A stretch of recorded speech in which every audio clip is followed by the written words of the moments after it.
Мөн шилжилт гэж юу вэ? Мөн шилжилт гэдэг нь харилцан хамааралтай компаниуд хоорондоо ажил хүлээх хийх замаар татварын суурийг бууруулах үйл ажиллагаа юм аа. Мөн шилжилтийг энгийн жишээгээр тайлбарлая. Энэ бол А компани. Тэр харилцан хамааралгүй компани болох Б рүү өөрийн үйлдвэрлэсэн бараагаа борлуулж Б компани тухайн бараанд ашгаа нэмж зах зээлд борлуулдаг гэж үзье.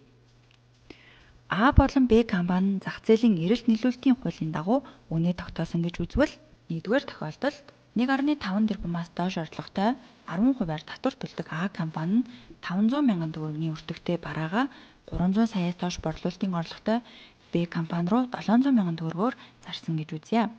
Б компани нь худалдан авсан үн дээрээ 200 мянган төгрөг нэмж зах зээлд борлуулсан. А компани нь Б компани руу 700 мянган төгрөгөөр борлуулсан үед татварын тооцоолол дараах байдлаар харагдана. А компани татвар ногдуулах орлого нь 200 мянган төгрөг, татварын хувь хэмжээ нь 10%, төлөх аж ахуйн нэгжийн орлогын албан татвар нь 20 мянган төгрөг болж байна. Б компани нь 200 мянган төгрөгийн татвар ногдуулах орлоготой 1%-аар аж ахуйн нэгжийн орлогын албан татварыг төлснөөр 2 мянган төгрөгийн татвар төлж байна. Ингээд нийт улсад орох татварын орлого нь 22 мянган төгрөг болж байгаа юм аа.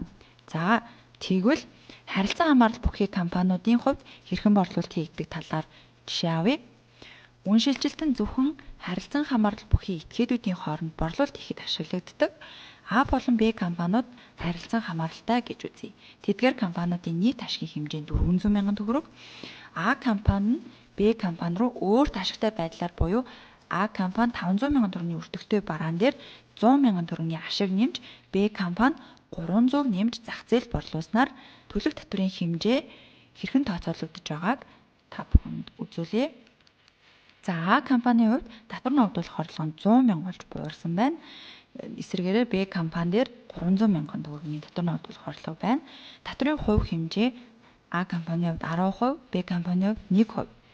За А компани төлөх аж ахуйн нэгжийн орлогын албан татвар нь 10 мянган төгрөг бол Б компани татвар нь 3 мянган төгрөг болж байгаа. Ингээ энэ хоёрыг хооронд нэмэхээр нийт төлөх татвар нь 13 мянган төгрөг болж байна.